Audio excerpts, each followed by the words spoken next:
Bonjour à tous et bienvenue chez la Reine d'Épée. Nous avons une invitée très spéciale aujourd'hui, artiste, auteure, thérapeute, cartomancienne. Ses compétences et inspirations se mêlent pour donner naissance à des œuvres d'art uniques, des oracles et des tarots. Des années à illustrer et à écrire des récits pour enfants lui ont permis de peaufiner son style artistique. Elle a été formée à diverses techniques thérapeutiques. Elle écoute attentivement son intuition pour tracer les messages qui lui sont apportés de manière précise. Chers téléspectateurs, je suis ravie de recevoir Célia Mélesville, une femme passionnée qui nous invite à partager son amour des cartes et du développement personnel. Alors installez-vous confortablement et préparez-vous pour cette passionnante discussion. Peux-tu te présenter et nous parler un peu de ton parcours? Alors oui, bien sûr. Donc je m'appelle Célia Mélesville. Je suis thérapeute, cartomancienne, surtout artiste. C'est vraiment ce qui cristallise en fait tout mon travail, ce travail artistique. Et dedans, j'y intègre justement cette spiritualité qui moi me tient tant à cœur, le développement personnel, ce qu'on appelle aujourd'hui un peu le slow life, la vie un peu d'apprécier la vie de façon douce, tranquille. Ce côté cocooning, cosy aussi qui me plaît beaucoup. Et j'ai monté il y a quelques années ma maison d'édition pour publier en fait mes jeux de tarot, d'oracle, puisque j'ai commencé en auto-édition. Maintenant, je travaille aussi avec d'autres maisons d'édition, mais le cœur de mon travail à moi reste quand même cette partie d'auto-édition où je peux m'exprimer comme je le veux, comme je le souhaite. Est-ce qu'être auto-éditeur te permet d'avoir moins d'étapes pour mettre tes œuvres en vente? Il y a un petit peu plus d'étapes puisque tu fais tout toute seule, donc tu dois faire, tu présentes ton projet. En fait, l'auto-édition et la maison d'édition classique, c'est deux parcours qui sont vraiment différents. Au début, tu as toujours cette idée qui vient que tu as envie de créer un jeu sur un domaine particulier, sur un thème particulier. Et là, tu vas soit l'écrire, soit le dessiner. Et d'un côté, tu vas le présenter à une maison d'édition qui va te dire oui, possiblement. Mais dans ce cas, qui va se charger de toute la partie un peu technique, avec le graphisme, la conception de la boîte. C'est eux qui vont s'occuper de tout le parcours avec les négociations avec les imprimeurs, et puis faire venir les jeux, ensuite les envoyer dans les diverses librairies, etc. Donc tout ça, tu t'en occupes pas quand tu travailles avec une maison d'édition. Mais en auto-édition, du coup, tu as tout ça à faire aussi en plus de ton travail, de ton travail d'illustrateur et d'auteur. Donc ça rajoute des étapes. Oui, mais ça le rend plus personnel aussi. Ah, ça le rend beaucoup plus personnel. Il y a vraiment une démarche vraiment très intime parce que tu vas penser au jeu dans les moindres détails. Enfin, en tout cas, moi, c'est comme ça que je fonctionne. Mais c'est vrai que comme c'est ton bébé, un petit peu de A à Z, tu vas essayer de penser à tout, absolument tout. La conception de la boîte, comment tu le vois, les détails que tu peux faire dans ton jeu, comment s'articule bien l'objet, en fait, l'objet physique avec ce que toi t'as imaginé, ne serait-ce que dans la conception des cartes où tu vas dire bah, quel vernis. Est-ce que c'est un vernis brillant qui irait bien avec mon jeu? Est-ce que c'est un vernis mat? Est-ce que je peux faire des tranches sur le côté de couleur ou les laisser neutres? Et tous ces petits détails, en fait, c'est toi qui les définis, donc ça rend quelque chose d'extrêmement personnel, en fait, et de très poussé au niveau de la réflexion. Qu'est-ce qui a déclenché ton intérêt pour le domaine de la cartomancie, mais en même temps ce mélange de tous tes arts? Moi, j'ai toujours été en fait en quête de spiritualité. Dans ma famille, c'est quelque chose enfin mes grands-parents avec ce côté très religieux, même si moi j'adhérais pas forcément à leur religion à eux, il y a quand même quelque chose qui s'est éveillé à leur contact, de voir Dieu, l'univers, on l'appelle comme on veut, dans tout ce qui nous entoure au quotidien. De me connecter à ça, d'avoir un peu cette sensibilité. Et c'est quelque chose qui m'a toujours parlé, qui m'a toujours porté beaucoup. Et plus en grandissant, en fait, j'ai vraiment cherché ma propre spiritualité, l'endroit où moi je me sentais à l'aise dans la spiritualité, qu'est-ce qui me parlait aussi. Et puis, mon côté artiste avec cet amour, je pense que j'ai un profond amour de l'image, de l'illustration. Ça, quand je vois justement des images, ça me parle, ça me plaît, ça me touche énormément. Je suis vraiment très touchée par cet aspect visuel, en fait, hein, ces représentations visuelles. Et forcément, les deux se sont connectés dans la cartomancie puisqu'on utilise des outils des dessins, des illustrations, des peintures, des photomontages. On utilise vraiment un support visuel aussi pour aller connecter à quelque chose de spirituel en nous ou de développement personnel ou cette connexion au divin. Après, il y a tout un tas de façons d'utiliser les cartes, hein, mais il y a vraiment ce lien pour moi qui s'est fait entre les deux. Mon amour de l'image et puis cette recherche spirituelle aussi. Tes œuvres sont vraiment uniques, donc elles semblent s'inspirer d'une multitude de sources. Quelles sont tes principales sources d'inspiration? Y a-t-il des artistes, des auteurs, des thérapeutes qui t'ont particulièrement influencé? Je, je pense qu'on est toujours influencé d'une manière ou d'une autre, hein, par tout ce qu'on voit, tout ce qu'on intègre au quotidien, les images qu'on voit sur Instagram, par exemple, sur Internet ou même en sortant dans la rue. On est tout le temps assailli de plein d'images. Ça, c'est notre société qui fait ça. Et je trouve que inconsciemment, de toute façon, on doit forcément puiser dans ces sources-là qu'on voit qui nous inspirent. Après, j'ai des artistes, bien sûr, que j'admire pour leur travail, mais je crois pas avoir été inspirée par leur travail. Il y a qu'un seul jeu que j'ai fait ou qui est directement inspiré là d'une série qui m'a énormément bouleversée. J'en avais beaucoup parlé au moment où j'ai sorti le jeu. C'était en 2018, 2019, je sais plus. 2018, je crois. C'est le jeu, le Sweet Ladies. En fait, c'est ce jeu-là dont je n'ai pas fait les illustrations. Celui-là, j'ai auto-publié, mais j'ai pas fait les illustrations, j'ai fait que les textes. Et ça a été une inspiration, en fait, liée à la série La Servante écarlate. C'est tiré d'un livre aussi. Et il y a vraiment ça m'a complètement bouleversée, chamboulée cette série parce qu'on est dans quelque chose, dans une série qui te parle d'un monde un peu apocalyptique ou complètement dystopique et où les femmes sont réduites en esclavage dans un certain type de société. On voit justement cette manipulation de la femme qui devient un objet, enfin c'est terrible. Et euh, Et j'ai vraiment eu envie, en fait, en regardant cette série, d'écrire des textes sur le pouvoir de la femme, comment reprendre son pouvoir. Donc, en fait, tout ce travail-là a découlé de cette série. D'accord. Donc, celui-là, il est vraiment très particulier. Il a vraiment un sens particulier pour moi. Et c'est un aura qui est extrêmement doux dans les illustrations, avec des illustrations anciennes aussi, mais qui a des textes qui sont pour moi en tout cas très forts, avec cette reconnexion à soi, cette reconnexion à son pouvoir personnel. Je dis le pouvoir personnel de la femme parce que dans la série, c'est ce qui est mis en avant, mais c'est de façon générale, hein, ça s'adresse autant aux hommes qu'aux femmes. Et on a vraiment cette idée de reprendre son pouvoir personnel à travers les textes que j'ai écrits. Voilà, c'est un travail très psychologique aussi. Tu as mentionné que tu intégrais différents domaines comme l'art, l'écriture, la thérapie et la cartomancie dans ton travail. Comment parviens-tu à faire coexister ces disciplines? Alors moi, j'y vais beaucoup au feeling. Ce que je me pose un petit peu quand je crée un jeu, je me demande ce sur quoi j'ai envie de travailler en ce moment, d'un point de vue graphique et aussi d'un point de vue sur le thème. Oh pardon, je t'ai fait bouger. C'est pas grave, c'est pas grave. Euh, C'est-à-dire que je me demande toujours, et ça rejoint ta première question aussi que tu me posais avant sur les différents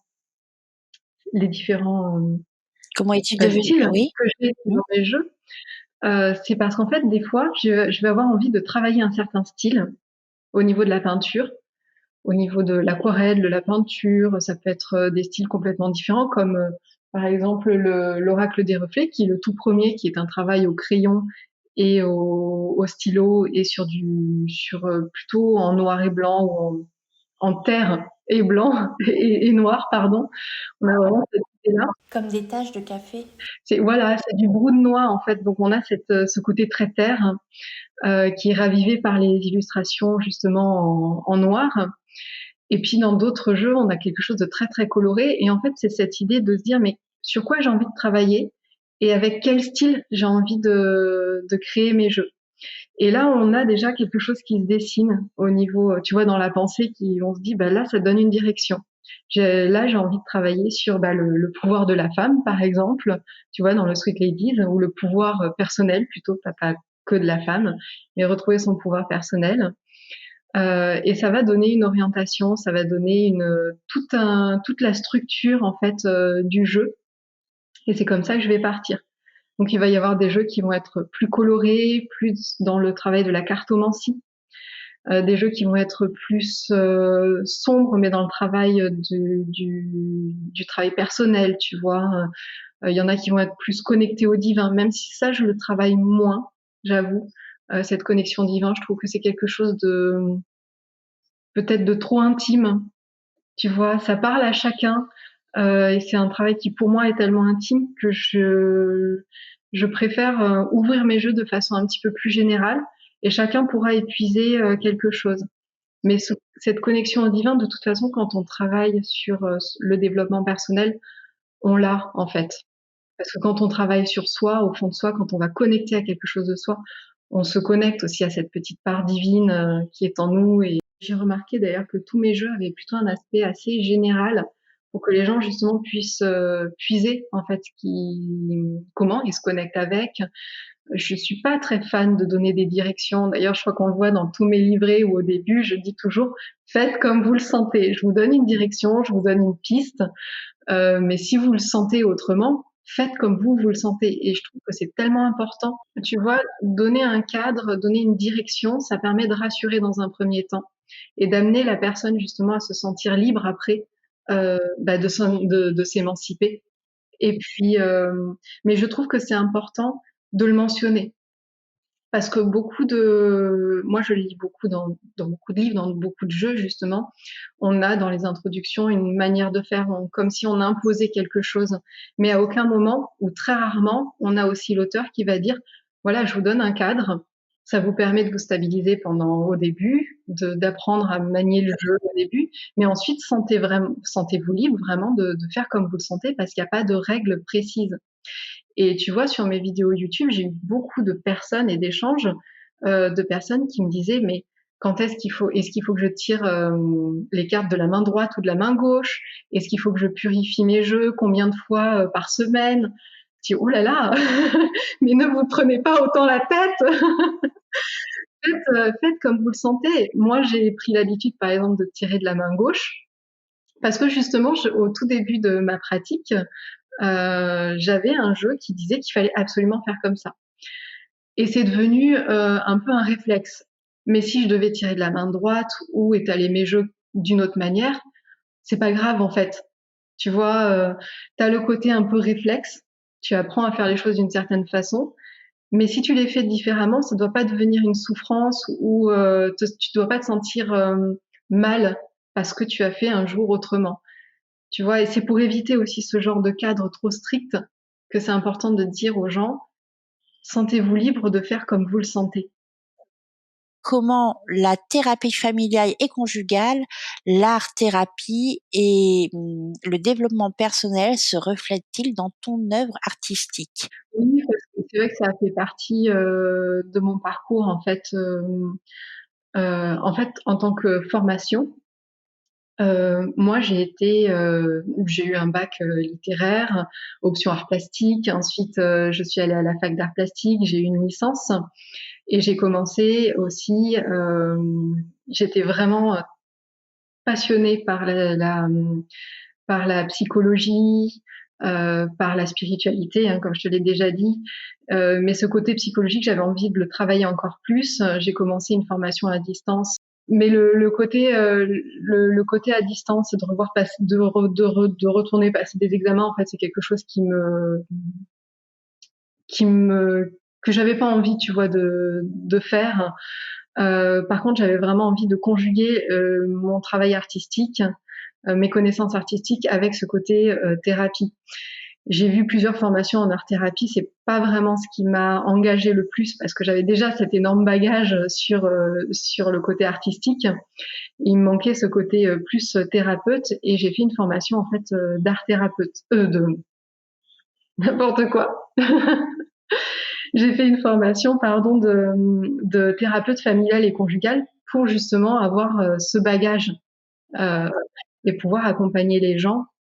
Et c'est vrai qu'au début, quand j'ai ouvert ma maison d'édition, j'avais aussi mon cabinet d'art thérapeute, parce que j'avais mixé en fait mon côté artistique et le côté de la formation de thérapeute familial et conjugal pour en fait créer mon propre atelier d'art thérapie.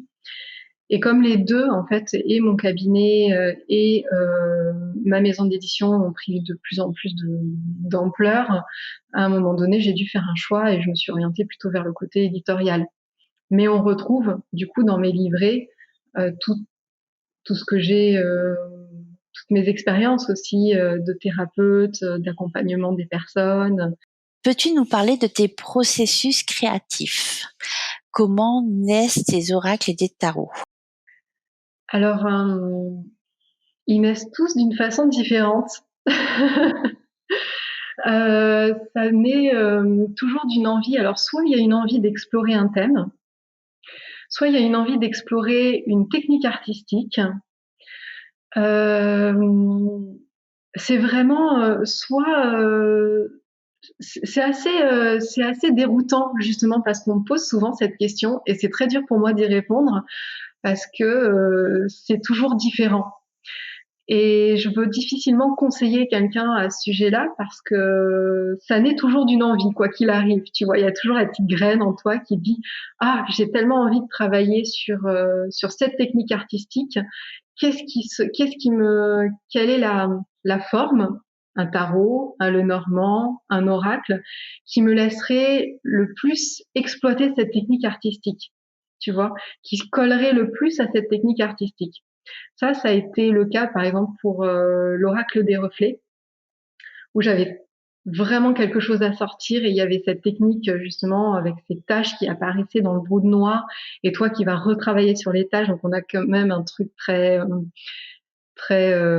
psychologique. Hein. On retrouve un peu l'exercice des tâches de Rorschach, tu vois, par exemple, dans cet exercice-là. Et, euh, et cette guérison pour moi qui s'est fait à travers ça, à travers ce travail artistique. Et tu vois le Normand, le Tanis le Normand aussi, j'avais envie de remettre de la douceur. Il y avait quelque chose de plus doux que j'avais envie de travailler après avoir fait l'oracle des reflets. Et je me suis dit, bah voilà, je vais partir sur un Lenormand parce que j'avais, je sais plus à l'époque exactement pourquoi, tu vois, j'avais choisi le Lenormand, mais c'est ce qui m'avait semblé le plus adapté à cette remise en douceur, ce travail où, quand je faisais des livres pour enfants, c'est la technique que j'utilisais, tu vois, donc cette reconnexion aussi, peut-être à mon enfant intérieur. Donc, et à chaque fois, tu vois, tu pars d'une envie personnelle et tu vas lui donner une forme. Pour le Boutaro, j'avais vraiment très envie de travailler sur le thème des fantômes. Ça faisait un moment que ça me travaillait, tu vois. Et là, j'ai utilisé l'aquarelle parce qu'il y avait ce côté très doux aussi que tu retrouves à l'aquarelle. J'avais travaillé dessus avec le tarot renard et j'avais envie de continuer, tu vois, dans cette ligne-là sur l'aquarelle. Et le Little Ghost qui vient de sortir, tu vois, les petits fantômes continuaient à me travailler. Je me suis dit, mais j'ai fait 78 cartes quand même autour des fantômes et c'est pas suffisant. À l'intérieur de moi, tu vois, je me disais, non, il y a quelque chose d'autre qui doit sortir encore. Je savais pas comment l'expliquer. Il y avait vraiment j'ai continué à faire des illustrations autour des fantômes sans vraiment me dire, non, mais je vais quand même pas faire un oracle dessus et tout. Et puis plus je faisais d'illustrations, plus je voyais qu'il se passait des choses encore. Tu vois que les petits fantômes, ils étaient encore là et ils me disaient non, non, là, tu as encore du travail à faire. Et j'ai continué du coup quand même à faire mon oracle autour de ce thème-là. Pour le tarot renard, tu vois, c'était en plein moment du Covid et j'avais ma fille avec moi, qui était en troisième section de maternelle à l'époque, qui donc adorait regarder mes tarots, mes oracles. Et j'avais vraiment envie de créer un jeu pour les enfants, euh, qui soit adapté aux enfants, pas spécialement pour les enfants, parce que les adultes peuvent très bien l'utiliser aussi, mais qui soit aussi adapté aux enfants et avec lesquels on pourrait communiquer aussi avec eux. C'est-à-dire que comment tu te sens aujourd'hui? Montre-moi une carte de la manière dont tu te sens. Sur quel thème tu as envie de parler? Montre-moi une carte pour qu'on parle ensemble sur ce thème-là. Et le tarot peut avoir cet aspect un peu difficile sur certaines cartes, tu vois, la carte de la mort, par exemple. Comment aborder ce thème-là avec des jeunes enfants aussi? Ça peut être délicat.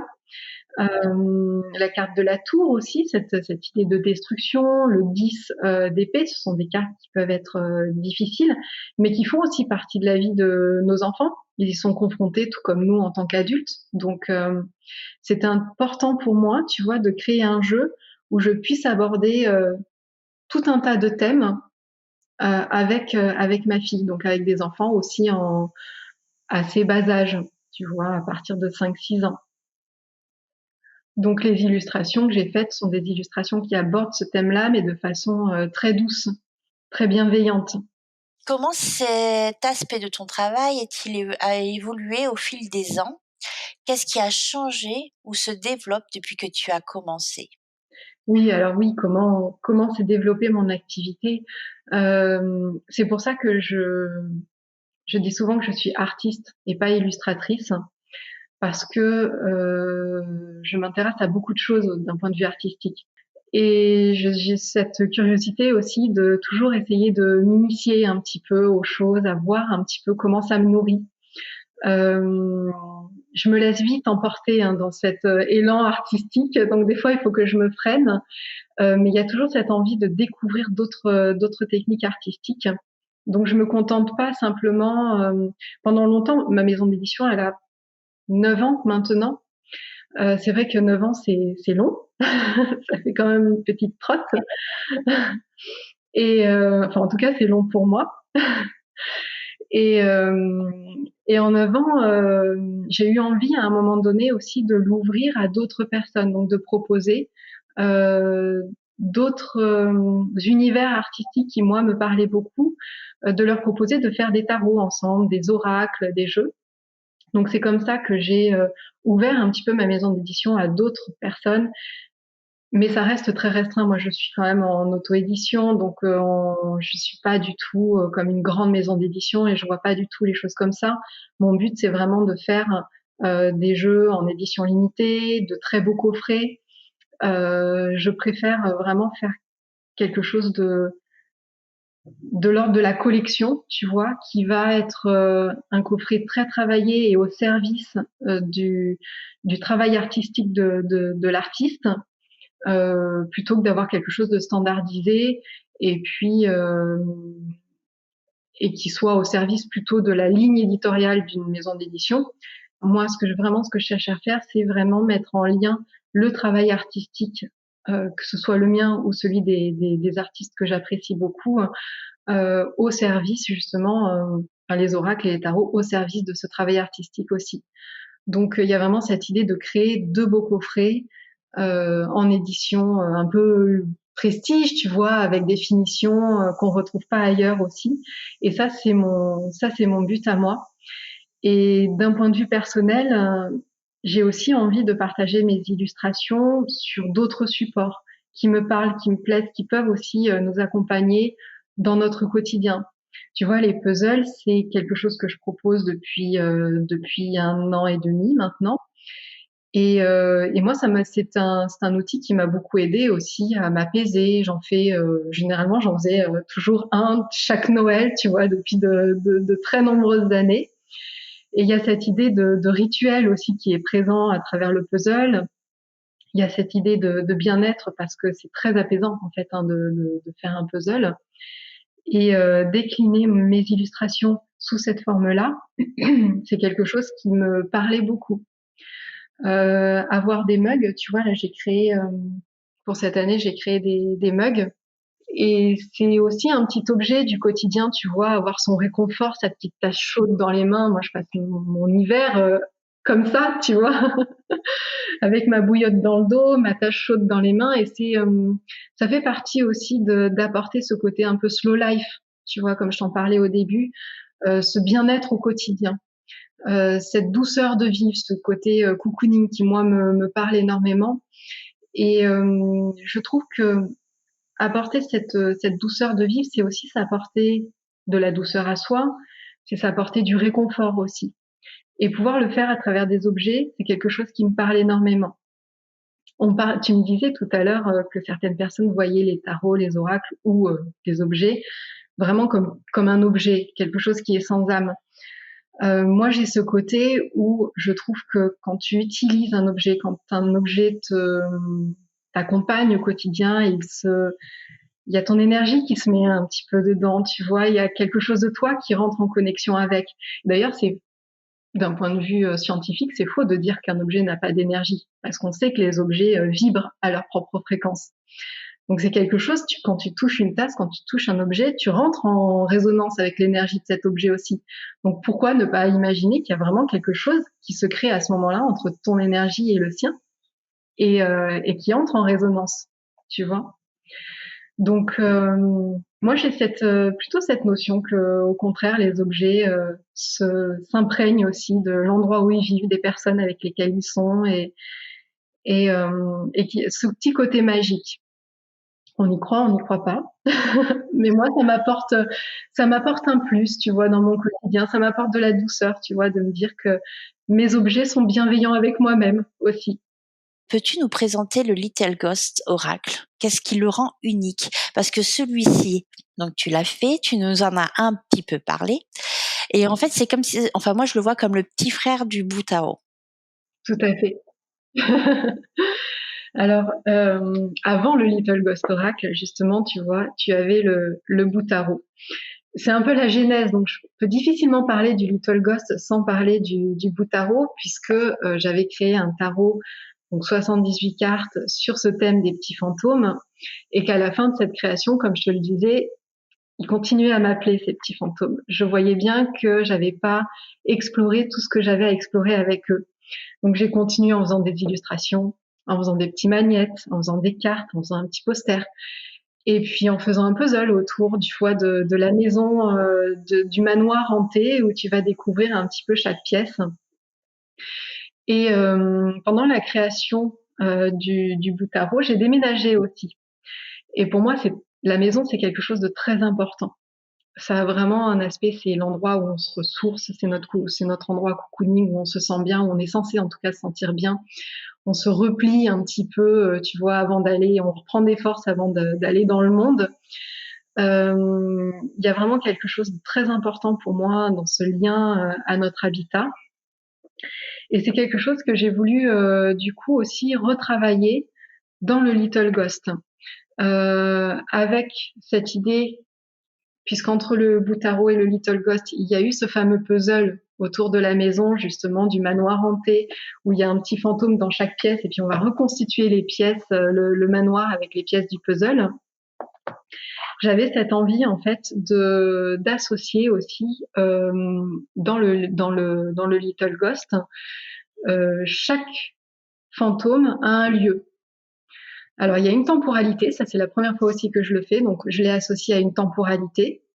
Tu vois, par exemple, ça peut être un mois de l'année, ça peut être un moment comme bientôt ou avant-hier. Ça peut être une saison, le printemps, l'été, l'automne, l'hiver. Et j'ai aussi associé chaque fantôme a un lieu. Par exemple, ici, tu vas avoir le jardin. Tu vas avoir les toilettes. Je les ai fait tous. Hein. La salle de bain. Tu vois, on a par exemple le dressing. On va avoir la porte d'entrée, le salon, la cuisine. Donc on a vraiment toute cette idée d'associer chaque carte à un lieu. Tu peux avoir aussi l'atelier, tu vois. Dans quel espace toi tu vas créer? Ça peut être pour toi un bureau, tu vois. Mais on a cette idée de connexion à la maison, de connexion, alors pas que à la maison, parce qu'évidemment, on n'a pas 40 pièces dans une maison ou un appartement. Donc on a aussi cette ouverture vers l'extérieur, hein. On a la carte du cimetière, évidemment, avec le petit fantôme. Euh, Tu vois, on a la carte comme ça qui va représenter, par exemple, les mots-clés, ça va être bouger, changer, déménager, partir. Et le lieu, ça va être tout ce qui est en lien avec les moyens de transport. Ça pourrait être une gare ferroviaire, une gare routière. Et la temporalité, je l'ai mis pour août. C'est souvent un moment, tu sais, c'est le moment où beaucoup de gens déménagent Les départs en vacances. et aussi le moment où, voilà, beaucoup de gens partent en vacances, découvrent de nouveaux endroits. Tu vois, au niveau de son originalité aussi, ce jeu, il a des tranches holographiques pailletées pour rappeler l'aspect petit fantôme. Et sur chaque fantôme, chaque petit fantôme va avoir un vernis holographique pailleté aussi, tu vois. Et le dos, pareil, il a ce côté holographique avec les fantômes qui apparaissent suivant l'orientation de la carte. Donc ça, c'est vraiment pour le côté comment travailler et rendre original aussi le jeu. Tu vois, comment le penser dans les moindres détails en lien avec cet aspect des petits fantômes. Les petits fantômes, on va faire une tranche holographique, on va faire quelque chose qui apparaît et qui disparaît en fonction de la façon dont on oriente la boîte ou la carte. Y a-t-il une carte spécifique du Little Ghost que tu aimerais mettre en avant ou que tu aimes le plus? Ah, il y en a beaucoup que j'aime. Il y en a une que j'aime particulièrement. Je crois que ma carte vraiment préférée de tout le jeu, c'est celle-ci. Celle avec les animaux, en fait, c'est ce petit fantôme, il est dans sa nurserie un petit peu, je sais pas quoi. Il est entouré de tous ces petits animaux, il en prend soin, tu vois, il est en train de brosser sa petite araignée. Alors il y a ce côté très rigolo que j'aime beaucoup parce que justement il est voilà en train de brosser son araignée, donc c'est quand même mignon et choupi au possible. Mais il y a vraiment cette idée en fait dans cette carte aussi de prendre soin, d'être ouais, il y a vraiment cette idée de cocooning, de prendre soin, d'être en lien aussi avec ce qui t'entoure, tu vois, de d'exprimer son amour à travers le fait de prendre soin des autres. Et ça, j'aime beaucoup. Et puis, voilà, cette idée aussi, tu vois, je te parlais de la maison et de l'importance de la maison, mais il y a cette idée aussi de créer un environnement chaleureux pour soi et pour les gens qui vivent avec nous, les gens qu'on aime, les gens qu'on a envie de recevoir aussi chez nous, à qui on ouvre notre porte, tu vois. Et tout ça, ça va se refléter aussi dans cette carte, je trouve. Même si, bien sûr, j'ai sélectionné un thème pour parler de cette carte dans le livret, mais moi, à travers cette illustration, de façon un petit peu plus élargie, j'y vois aussi tout ça, quoi. Ce lien de cette protection, ce lien du cœur, le fait de prendre soin, de créer un environnement safe et puis sécurisant et plein d'amour aussi pour ceux qui vivent à nos côtés. Voilà, il y a cette carte là qui me parle énormément. Pour quelqu'un qui est nouveau dans l'univers du tarot et des oracles, comment recommanderais-tu d'aborder le Little Ghost Oracle ou tes autres créations? Y a-t-il des conseils ou des techniques que tu pourrais partager? Oui, parce que c'est tout à fait un jeu qui est adapté aux débutants, puisqu'il est accompagné d'un livret dans lequel j'ai expliqué justement la façon dont on peut s'en servir. J'ai fait des tirages spécifiques pour ce jeu. J'ai vraiment voilà la naissance de l'oracle, la construction du jeu. Donc tu retrouves justement cette idée où j'explique bien que chaque carte est associée à une temporalité aussi, comment s'en servir et à un lieu. J'ai quelques petits conseils à l'intérieur justement pour bien réussir son tirage. T'as des tirages, donc je pense que j'ai fait un livret qui permet vraiment d'être adapté à toutes les personnes, débutantes ou non. Voilà. Et puis tu vois, je vais te montrer, mais pour chaque carte, tu as donc les mots-clés, la temporalité, le lieu, et puis ici un petit texte pour expliquer aussi la carte. As-tu un autre projet en cours? Alors j'ai 2 projets en cours avec une maison d'édition, donc pas juste moi, toute seule. Là, ce sont des collaborations et pour des maisons d'édition. L'un, c'est pour faire un texte et l'autre, c'est pour faire les illustrations. Et puis d'un point de vue personnel, pour l'instant, j'ai pas encore d'orientation pour mon futur jeu. Tu proposes des formations, tu t'occupes des envois, tu crées des jeux. Comment arrives-tu à équilibrer tous les aspects de ta vie? C'est pas toujours facile. Alors c'est facile au niveau de la création des jeux ou des objets, puisque c'est toujours quelque chose. Voilà, moi j'en ai envie, donc je me laisse porter par cette envie de partager ce qui me parle. Ce qui va être plus difficile, ça va être tout le côté en fait administratif hein, de la structure, de la maison d'édition, de la société.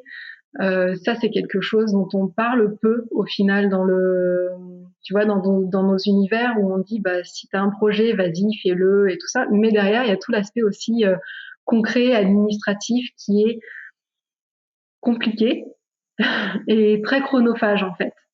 Ça demande vraiment beaucoup de temps et trop des fois. Et c'est vrai que ça peut casser la créativité. Et c'est un peu mes difficultés à moi, voilà, c'est de ne pas me laisser casser cette créativité par tout l'aspect organisation et et paperasse en fait de la maison d'édition. Alors, quels conseils donnerais-tu à ceux qui souhaitent créer leur propre jeu de tarot, leur propre maison d'édition, leur propre entreprise? Je vais donner un conseil vraiment très terre à terre. Ayez un bon comptable. C'est vraiment très important. Alors pas si on monte une micro-entreprise, parce que là c'est quelque chose qui ne nécessite pas d'avoir un comptable, mais c'est plus dans l'idée d'être bien accompagné, d'avoir des personnes de confiance autour de soi, des personnes qui connaissent aussi l'univers dans lequel vous vous lancez, pour pouvoir avoir des conseils vraiment sérieux, des conseils qui sont ancrés, des conseils qui sont en lien avec les difficultés concrètes que vous allez rencontrer. Ça, je pense que c'est le plus important. Euh, Après, c'est important aussi de ne pas demander des conseils à des personnes qui vont être peut-être émotionnellement impliquées dans ce que vous lancez comme entreprise. Par exemple, une personne qui souvent quand on se lance, c'est quelque chose, on sort de notre zone de confort, c'est inconfortable, c'est une prise de risque, on a très envie, mais en même temps on sait qu'on va devoir avoir suffisamment de force pour entreprendre cette démarche-là. Donc il faut éviter toutes les personnes qui vont vous rajouter de l'anxiété en fait par-dessus, qui vont vous dire oui mais si tu fais ça, est-ce que tu as bien pensé à ça, mais tu te rends compte, ça va te demander ça et ça, enfin, et ce sont souvent des personnes qui ne s'y connaissent pas vraiment dans le domaine dans lequel vous allez vous lancer. Prenez vraiment les conseils vraiment des personnes qui connaissent l'activité dans laquelle vous vous lancez, qui sont déjà passées par là et qui ont pas une vision utopique ou ou globale de l'activité dans laquelle vous vous lancez, mais vraiment des personnes qui sont au contraire très pointilleuses, qui savent déjà de quoi elles parlent. Parce que sinon, tu sais, quand tu demandes des conseils à des personnes de ton entourage, il va y avoir toutes leurs propres angoisses qui vont se déverser sur toi. Si tu demandes conseil à ta maman, par exemple, elle va dire oh là là, est-ce que ma fille va bien, est-ce que ça va être rentable pour elle, est-ce qu'elle va pas se casser le nez, et toutes ces angoisses de maman, en fait, vont rejaillir à travers tout ce qu'elle va te dire. Alors que quelqu'un de très concret qui est déjà passé par là ne va pas du tout avoir cette approche-là. Il va t'offrir des conseils très structurés, très concrets. Et c'est ça qu'il faut. Pas rajouter de l'angoisse sur tes angoisses. Et donc, pour conclure, y a-t-il quelque chose que tu aimerais dire à tes fans et à ceux qui hésitent encore à se lancer dans la cartomancie? Alors, pour les personnes qui hésiteraient à se lancer dans la cartomancie, souvent on hésite à se lancer dans la cartomancie parce qu'on a des a priori, parce qu'on a des peurs. On le retrouve très souvent, beaucoup en France, justement, parce qu'on a encore cette vision de la cartomancie, tu sais, un peu de la sorcière, de la dame qui prédit l'avenir. Euh, et c'est bien plus que ça, en fait, la cartomancie. C'est une vision qu'on a imagée. C'est une vision qu'on a qui date un peu, tu vois. Aujourd'hui, on a vraiment la cartomancie comme un outil de développement personnel, comme un outil de reconnexion à soi. C'est quelque chose qui permet vraiment de travailler sur soi, de découvrir des aspects de soi, de s'offrir aussi. Ben, ça peut être aussi simplement, euh, comme je te le disais, s'offrir un jeu, c'est aussi s'offrir une porte, une fenêtre vers l'univers d'un créateur qu'on aime beaucoup. Et on n'est pas obligé de tirer les cartes avec. Hein. On peut regarder les cartes comme on regarderait un livre d'images aussi, s'en inspirer. Il y a tellement de façons d'utiliser un oracle qu'il y a forcément une façon qui va être juste et bonne pour vous, enfin pour la personne qui hésite, tu vois. Célia, cela a été un plaisir de t'avoir aujourd'hui et d'en apprendre davantage sur ton travail incroyablement riche et varié. Je suis sûre que nos téléspectateurs sur la Reine d'Épée sont aussi captivés que moi pour ton univers.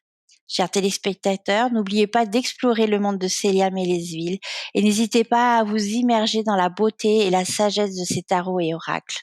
Merci d'avoir été avec nous aujourd'hui chez la Reine d'Épée et à très bientôt.